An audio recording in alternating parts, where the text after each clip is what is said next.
At the center of the Pacific Ocean, molten rock spews out from the bowels of the Earth. It's like a scene from the earliest days of our planet. New land is being created. This is Hawaii, where two of the world's most active volcanoes thrust bare land from out of the sea.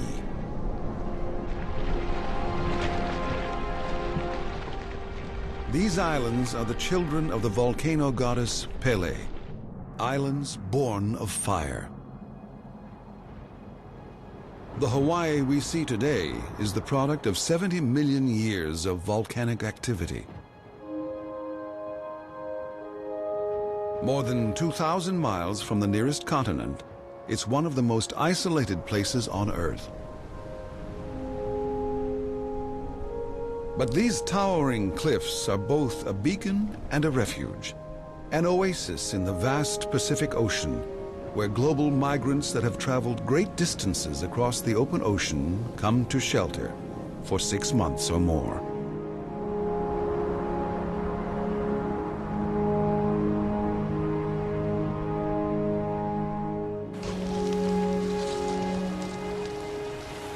The lava flows are shrouded by a fog of hydrochloric and sulfuric acid droplets. These fingers of incandescent rock at temperatures of over 2,000 degrees flow into the sea and cool rapidly, solidifying into dark basalt.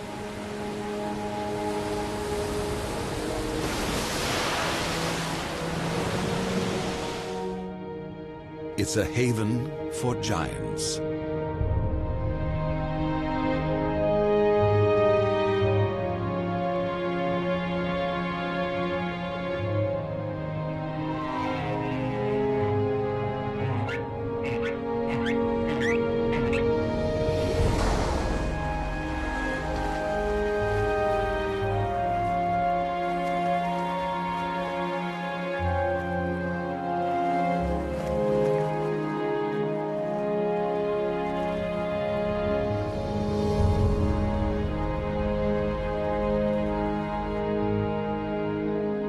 Hawaii is the winter home of humpback whales.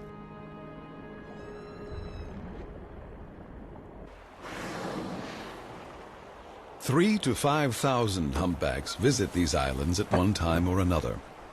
That's about 2/3 of the population in the northern Pacific Ocean. And it's here that the females come to give birth. A humpback mother carries her baby for nearly 12 months. And now, in these warm, subtropical waters, her calf is about to enter the world.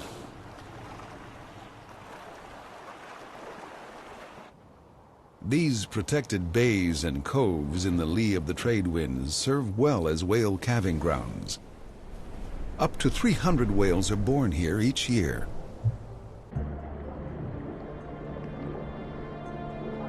This newborn is a female. Weighing in at 1.5 tons, she's quite a baby. Just after her birth, her mother nudged her gently to the surface to take her first breath.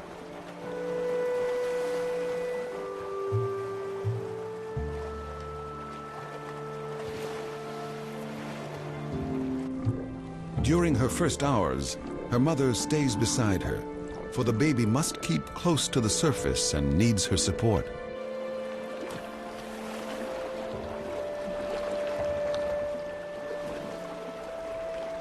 Before long, she starts to play.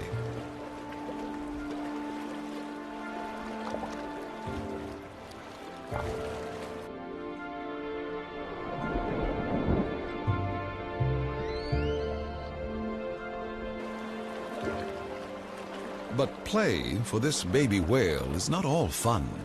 It's a lesson in survival, a rehearsal for life as an adult.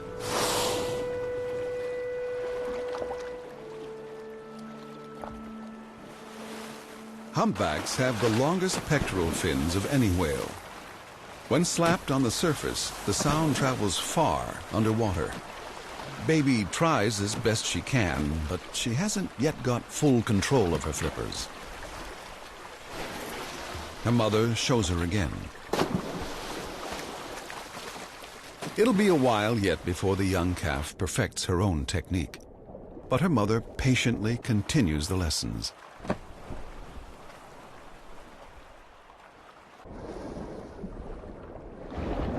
The calf is about 13 feet long and growing very fast. Feeding on her mother's fat-rich milk, she'll put on about 100 pounds a day.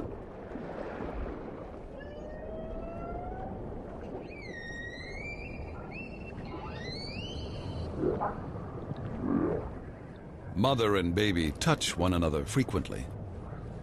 The calf depends on her mother not only for nourishment, but also for protection and guidance.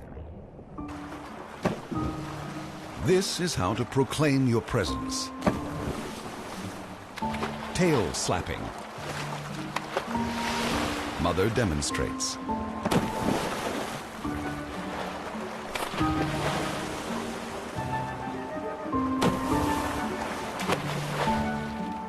But if you really want to make a big splash, there's a better way to do it.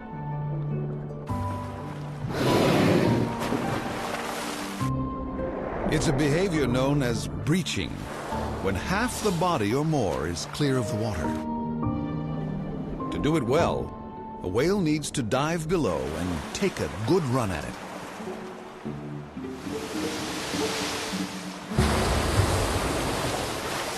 For the calf, this playful exuberance helps to develop skills that'll be important when she grows up.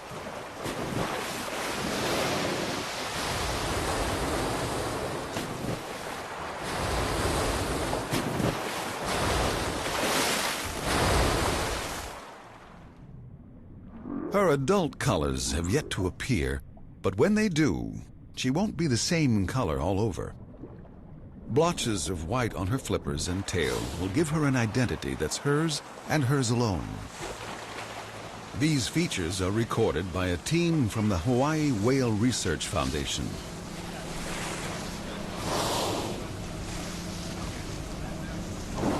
They're out here to get photographs of flippers and tail flukes, and Dr. Dan Salden is one of those behind the camera. Around me, I'm going to need to have visual lines to get these flukes. Okay.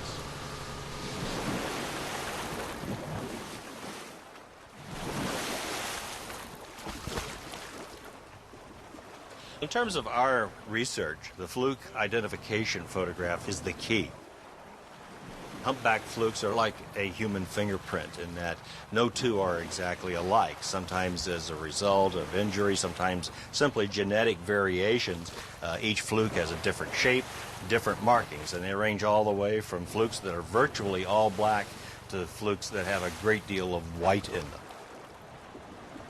The identification is based on the scratches or marks that appear in that fluke, as well as patches that may exist, where those patches are, and so forth. So we analyze those photographs pretty much the same way that humans analyze human fingerprints to identify who humans are. The photographs of flukes and flippers help scientists track each individual across oceans. Wherever it goes and whatever it does, scientists will know who it is. The young female's flippers are mostly dark. But this male calf has mostly white flippers. When he grows up, he'll have the longest limbs in the world, up to 16 feet long, a third of his body length. White pet guy, there's another one right over here. Yeah, this white pecked one here. I think that's him.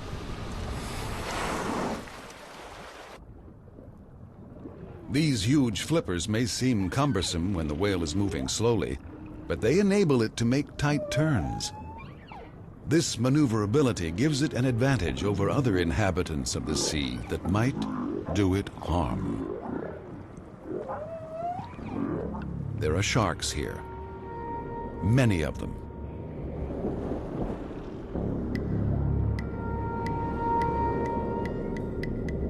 Gray reef sharks patrol the drop-off into deep water, but they're only a danger to a whale calf if it's injured or sick.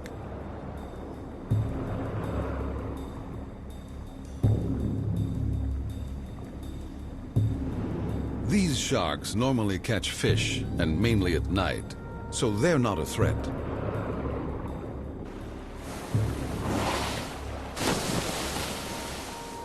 Whales, though, threaten each other. Far from being a gentle giant, a bull humpback is extremely aggressive and demonstrates his power by slapping his chin on the water, head lunging.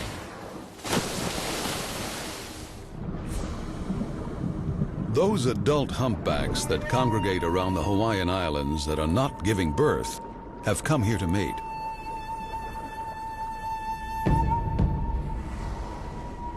The waters offshore act as a vast undersea theater many miles across, in which the leading performers, 45-ton humpback whales, show off, powering through the sea at 15 miles per hour.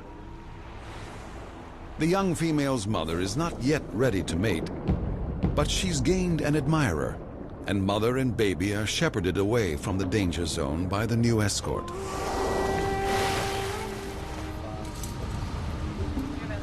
At least eight. There's 9. I see a 9th one right now. 9? Okay. Bulls arrive from all directions.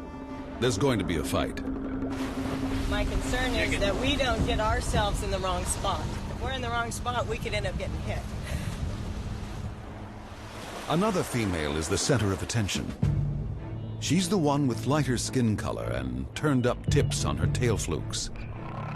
Pheromones in the water indicate she's ready to mate, and the bulls know it. A large bull moves in. He is the primary escort. He blows a cloud of bubbles, which obscures the female from the other males. But she's attracting quite a following, and the bulls jostle for the best position right next to her. The primary escort emits a huge burst of bubbles from his mouth. Some here are juvenile males. They haven't a hope of shifting the large bull, but they're here to learn. The primary escort uses blocking tactics to keep the other whales out, butting the others with his barnacle-encrusted head. There's one right here off our bow coming at you.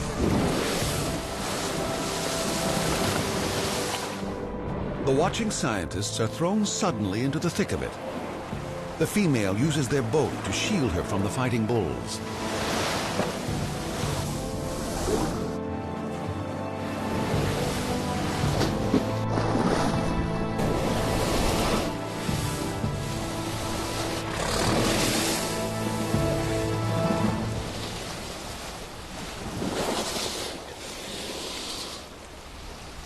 Eventually, the fighting stops.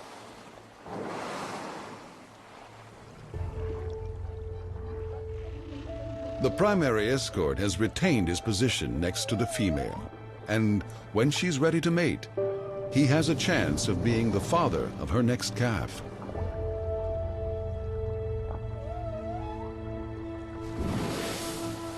The other males separate into smaller groups and drift away.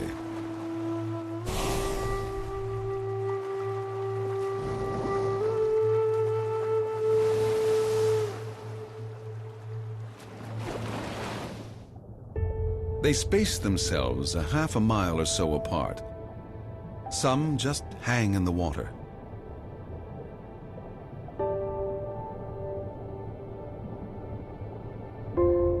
They seem to be resting, not at the surface, but 30 feet down.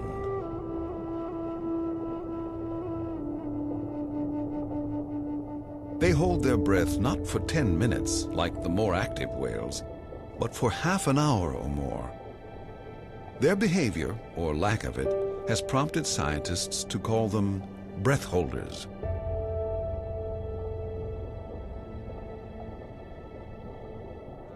Some whales hang in the water with their heads pointing down, and then they do the most extraordinary thing.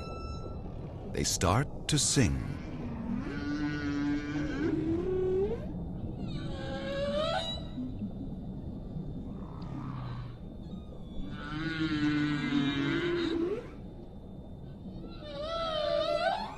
The songs, like birdsong, have repeated patterns, and they go on for 15 minutes or more.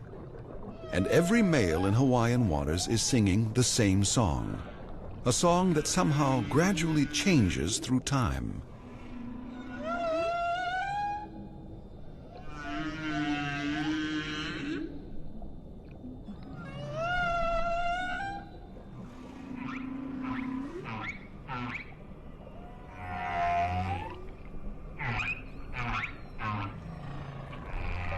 Some singers attract a listener. Scientists call him a joiner, but it's not clear why he's there. Maybe he's a young male just hanging around, listening and learning. The maestro and his pupil.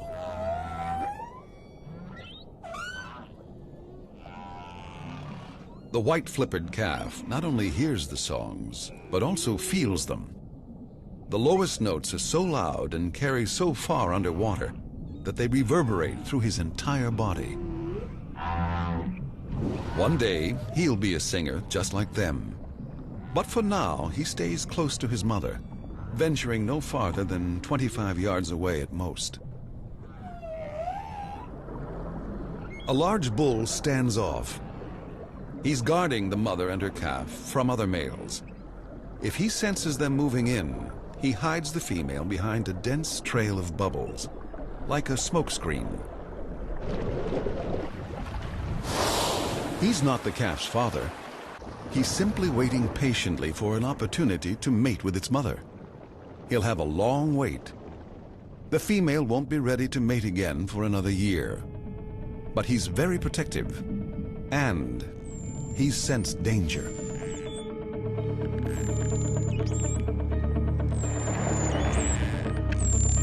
They're false killer whales, one of the ocean's top predators, and they're out hunting. They're chasing mahi-mahi, or dolphinfish.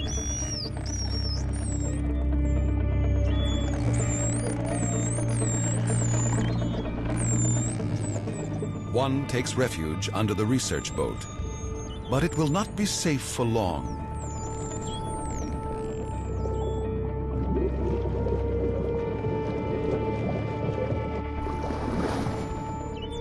The false killers sweep the area with pulses of high-pitched echolocation sounds. With these, they track the fish's every move.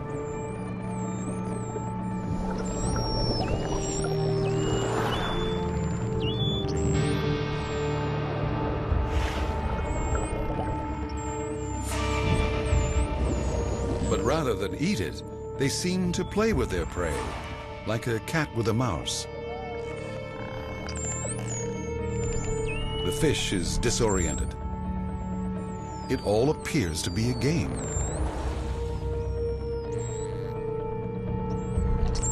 And maybe it is a game, but one with a more serious purpose. A means by which young false killer whales learn how to kill.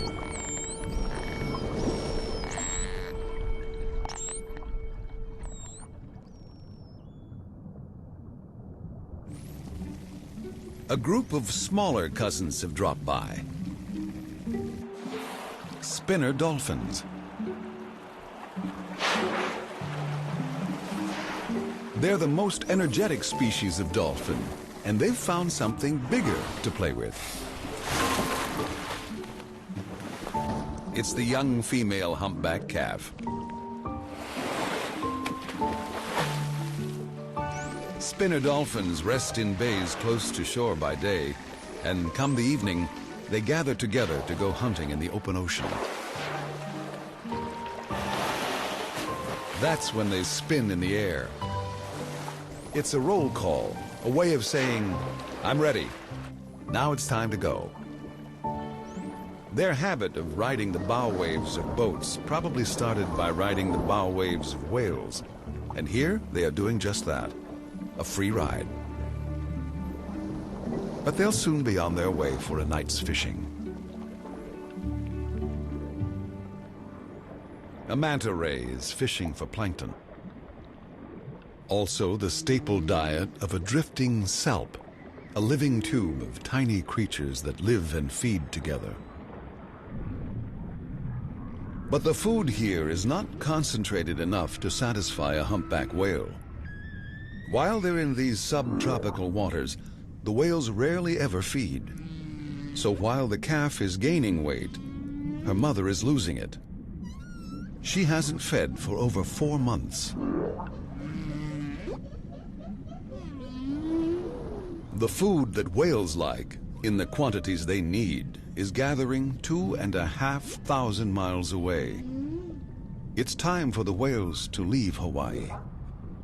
The calf and her mother are at the tail end of a long procession of humpback whales, and they're all heading north. Their departure doesn't go unnoticed.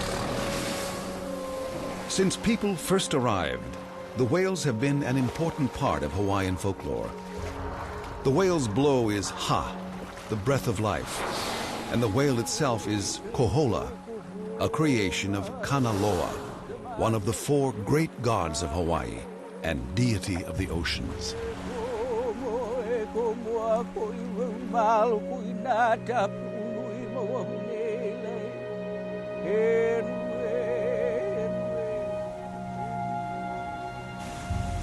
Everything in the natural world, mountains, waterfalls, sharks, and whales, has great significance in Hawaiian legend.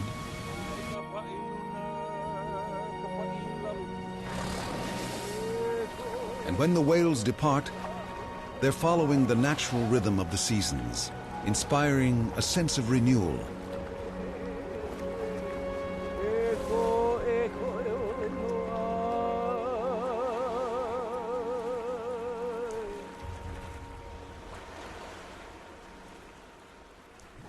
Spring finds the whales scattered across the ocean, but they're all heading the same way.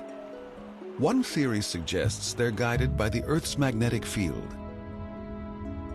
Tiny particles of iron attached to nerves in their brain act like a compass, and it's extremely accurate.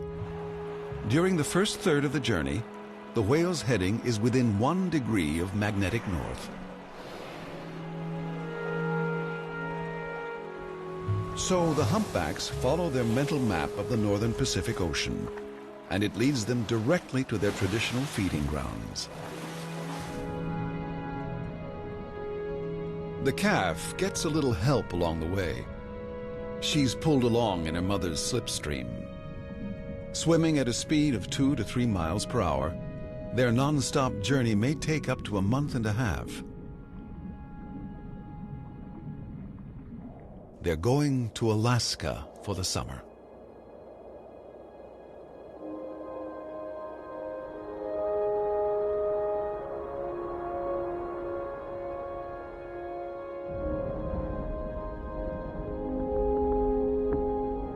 Carved by giant glaciers, Alaska's Pacific coast is a land born not of fire, but of ice.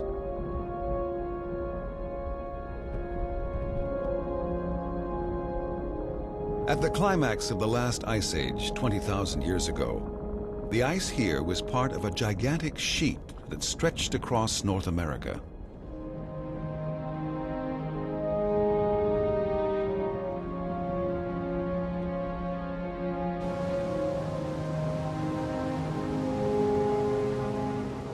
About 10,000 years ago, much of the ice melted and the glaciers receded, leaving a landscape of ice-carved mountains and valleys. On the coast, it left deep, steep-sided fjords and a labyrinth of bays, islands, and inlets.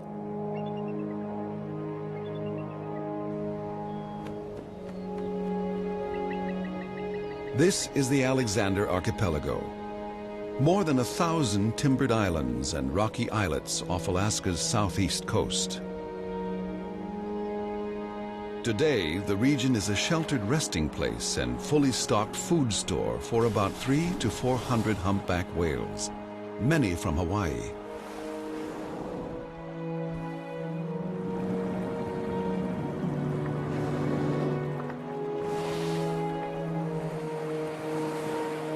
For the young female, everything's about to change.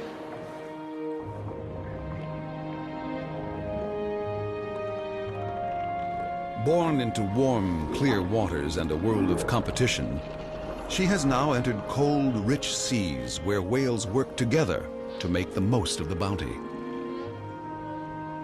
The young white-flippered male has also made the journey.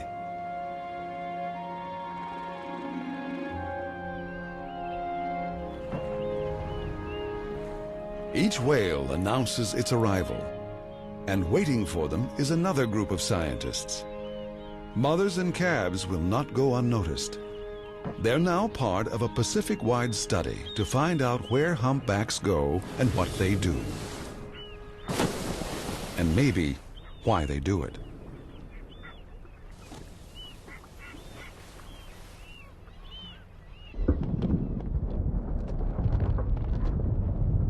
Inland, the surviving glaciers scrape over the underlying rock, grinding it into fine sediment containing vital nutrients that are carried right down to the sea.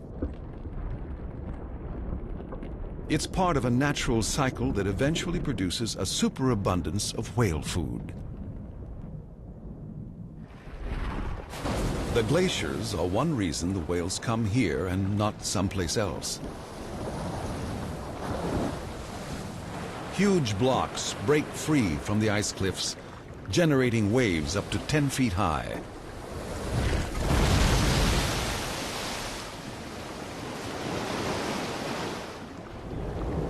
Some bergs fragment at the base of the ice cliff, over 600 feet underwater. They're called shooters because they shoot up from the depths. They become part of the berg ice that is scattered across fjords and bays.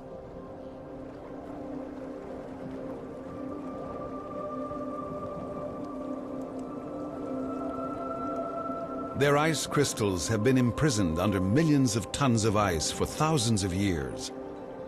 They're so compressed, they refract light in such a way that the ice appears a bright sapphire blue. The melting bergs join the convoy of ice sculptures drifting south. They're trapped in the Alaska coastal current that will take them to oblivion. But before it disappears, the berg ice provides a resting place for harbor seals. They haul out on the ice to drop their pups and to molt, safe from predators such as killer whales. They're part of a food web that, because of special conditions here, is unusually rich in marine life. Fresh water from the melting ice brings with it silt rich in nitrates and phosphates. Strong currents and highly oxygenated upwellings stir up the bottom sediments, fueling blooms of plankton that sustain small fish and shrimp-like krill, food for humpback whales.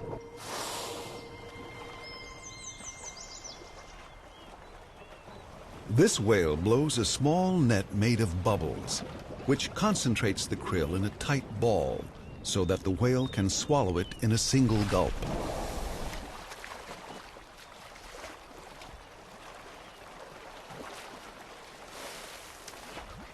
The krill is so thick, a humpback might swallow 2,000 pounds of it in a single day. While the Hawaiian scientists were observing courtship, the Alaskan biologists focus on feeding. Cynthia DeVincent of the Intersea Foundation has documented feeding behavior for the past 30 years. She was one of the first to reveal that humpback whales in Alaskan waters cooperate when they feed. Well, lateral lunge feeding is employed where there are some whales that come up in a vertical orientation and others on their side. Whales are targeting out whatever prey species is in the greatest quantity where they are. For the whales that are feeding on krill, when they roll over on their side and take great long scoops, the krill is close to the surface of the water, and that's the most effective means for consuming that prey. Sometimes we'll see a second whale come and join the first whale that's coming up, and we call this echelon feeding. The first whale creates an upwelling that brings the krill to the surface. The second whale benefits from that.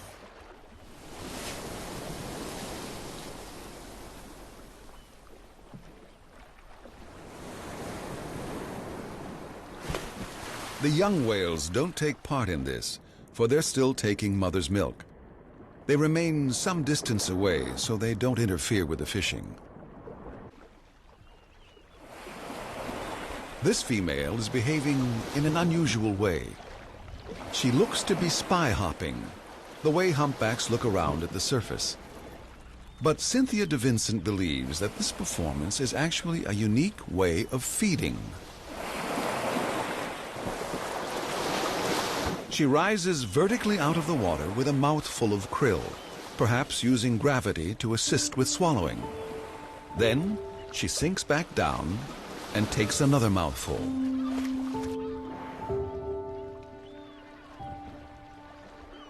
In nearby Chatham Strait, small groups of whales work the shoreline.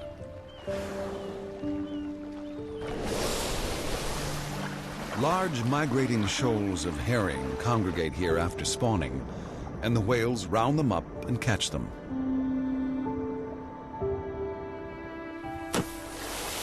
A fishing party has found the main shoal and signals to other whales by slapping their flippers on the surface.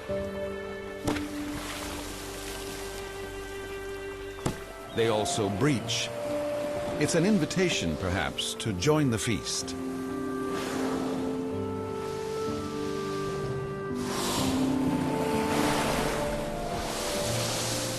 Whales in the distance appear to respond.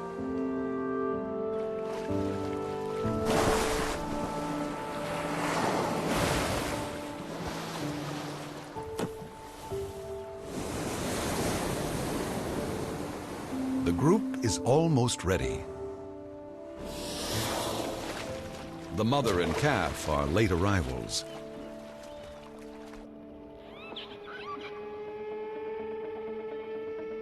But something else has heard the commotion, something far more sinister.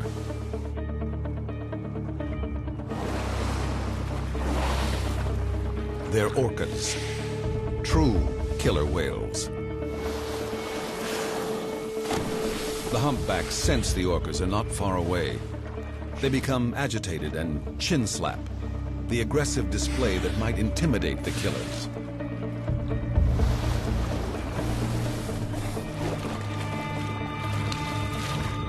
Orcas have been known to attack and kill vulnerable whale calves.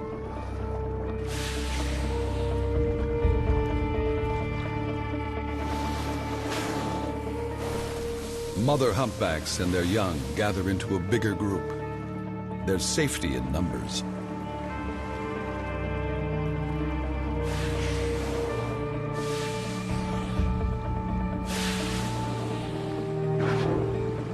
But one mother and calf have become isolated.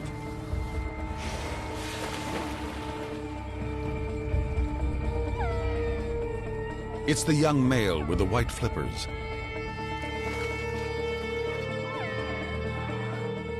The mother's powerful tail could be used as a weapon if she needs one.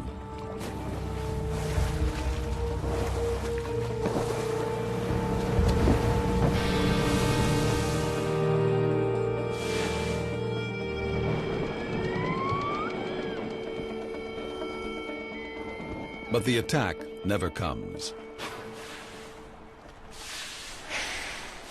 The killer whales head in toward the coast. They're chasing salmon. The humpback calves are safe. With the danger past, the humpbacks go on their way.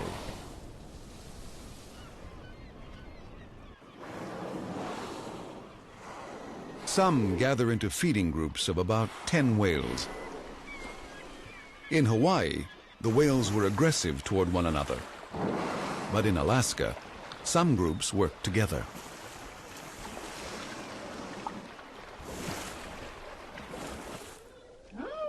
Calves separate from their mothers for a short while. They could get in the way. The young female goes to play in the kelp beds not far away.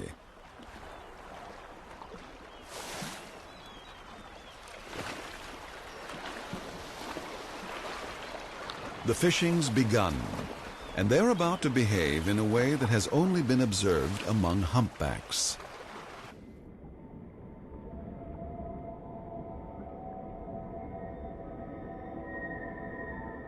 They form into teams, and each whale has its own place and role within a team.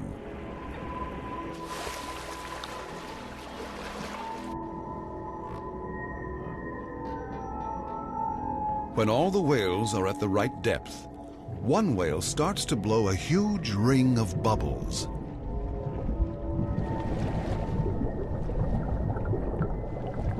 The reflections and noise from the rising bubbles scare the fish. They're trapped inside a slowly rising wall, a bubble net. Another whale emits a very loud, high-pitched feeding call, and the shoal of herring is driven into a tight ball and pushed toward the surface.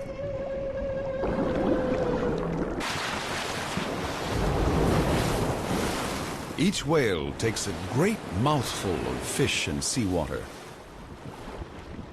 They force out the water using their sieve-like baleen plates and swallow the herring. Then, one by one, the team dives down, and they do it all over again.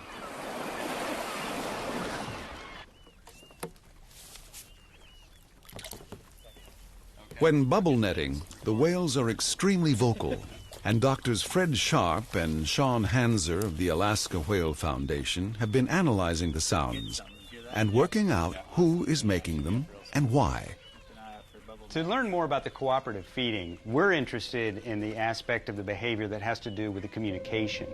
And we think the communication can shed a lot of light on the feeding process. For instance, during social foraging, we believe that the animals give off this feeding call. It's a very long, loud, powerful sound.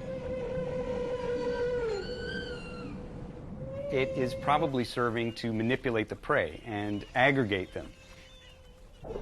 We find that a lot of feed calls tend to be right around 500 hertz. That's a fairly low sound, but it seems to be fairly consistent. We may be able to start telling individuals apart by those individual differences that are occurring in the calls.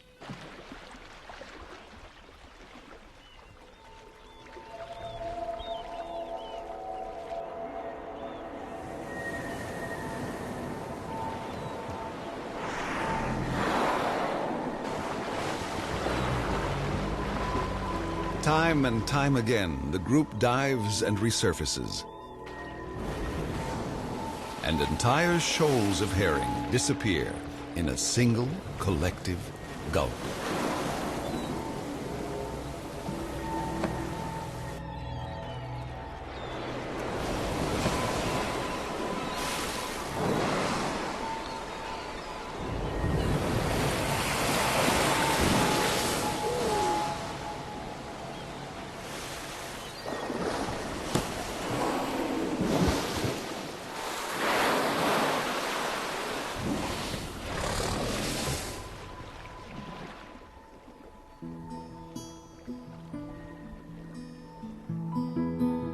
Finally, the feeding stops for a while.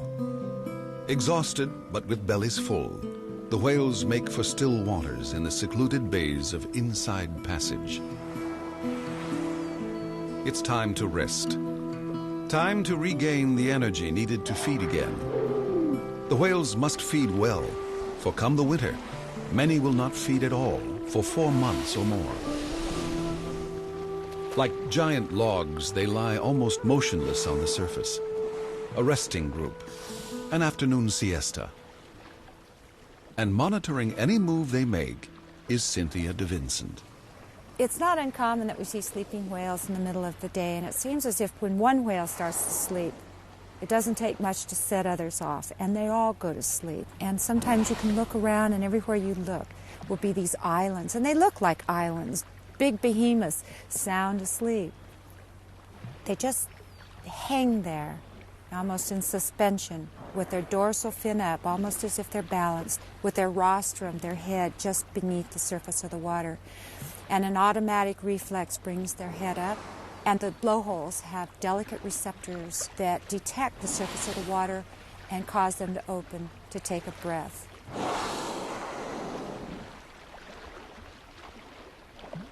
Mother and calf rest just below the surface. One half of their brain remains awake, while the other half sleeps, so they're always alert to danger.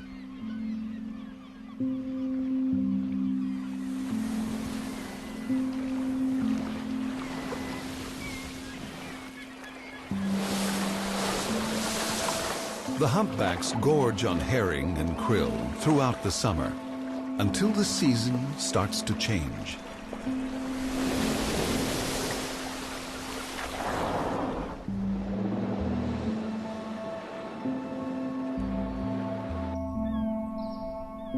As winter approaches, the snow line descends almost to the water's edge.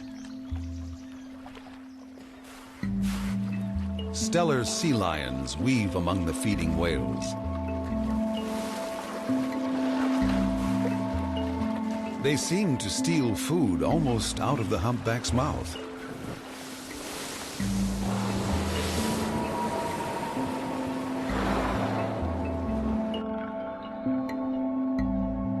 The young female hangs back from the feeding groups.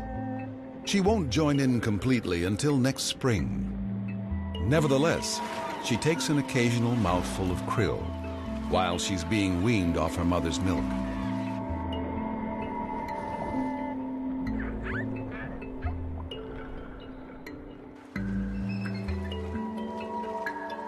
By September, the whale's food supply is dwindling. Most of the surviving herring shoals have moved into deeper water. The fishing is not as productive as it was in early summer, but a few whales keep at it.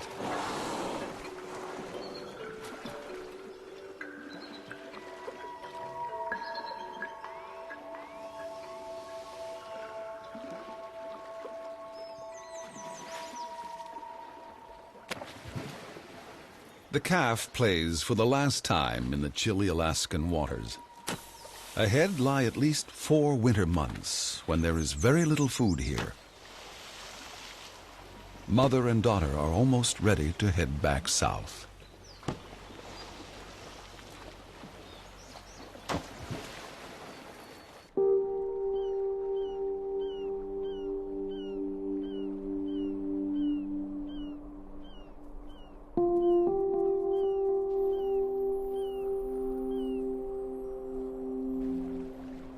As winter takes a firm grip on southeast Alaska, Dan Salden arrives from subtropical Hawaii.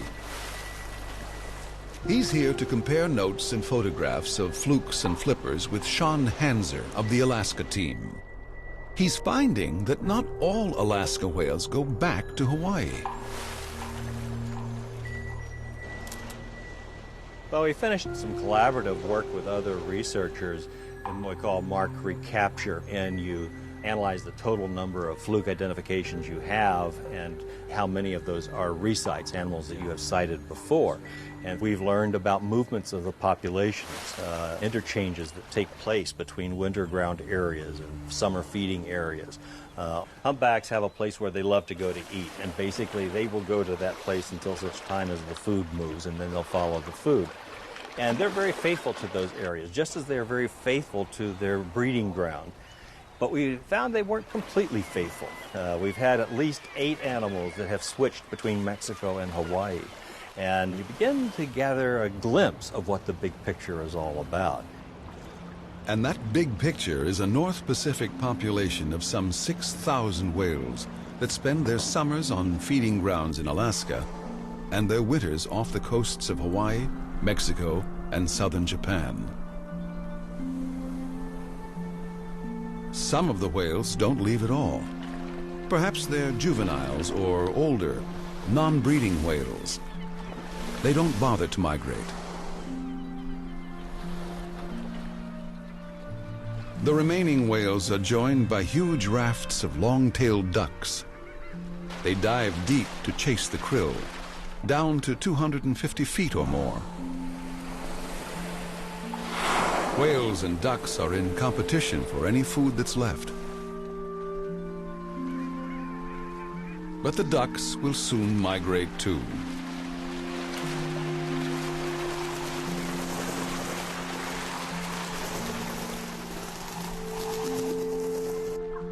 With most of the whales gone, the summer research comes to an end.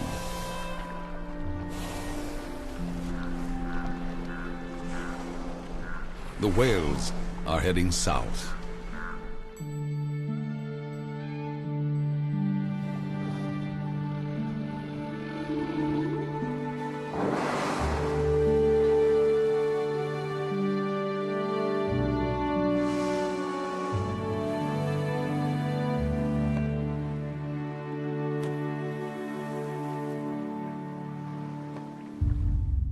It's November when the first whales return to Hawaii.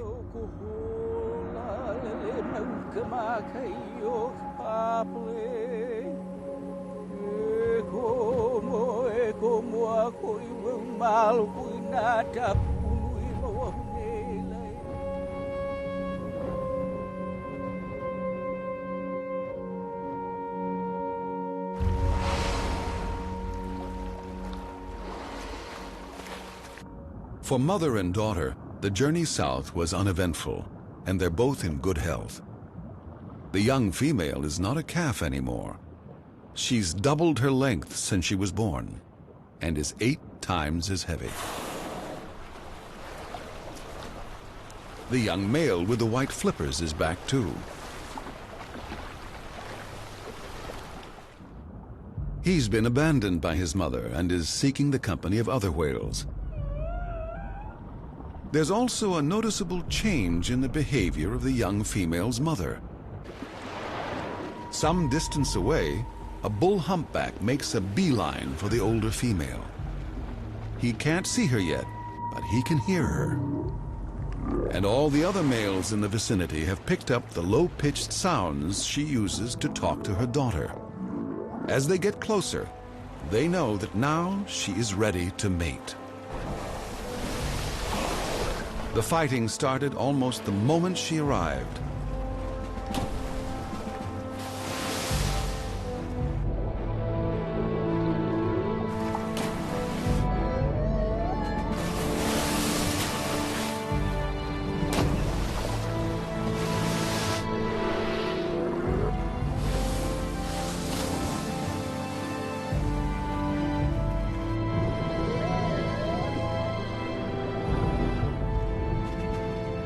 The primary escort moves alongside the female and defends his position.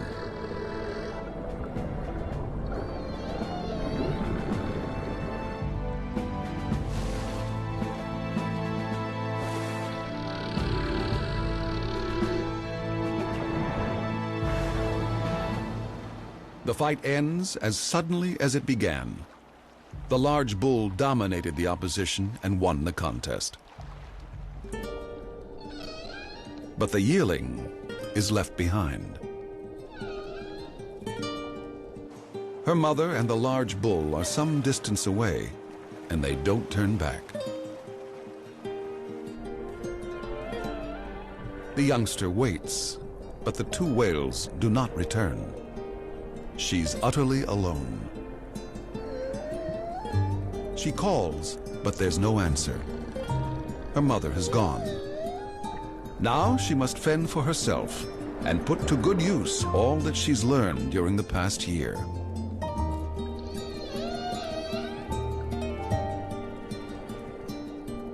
But she's not alone after all. There's another youngster here.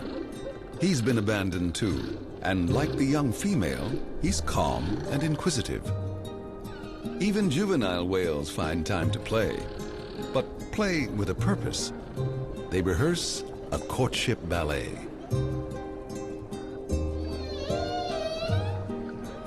All around them are the other whales, singers and non-singers, escorts, hangers-on, mothers about to give birth, and yearlings like the young female herself.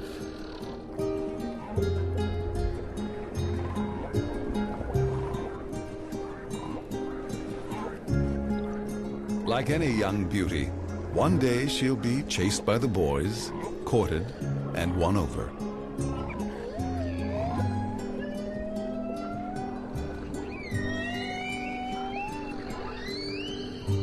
Then she too will become a mother with a calf to teach Together, they will embark on a journey from Hawaii to Southeast Alaska, from competition to cooperation, a passage from fire to ice and back again.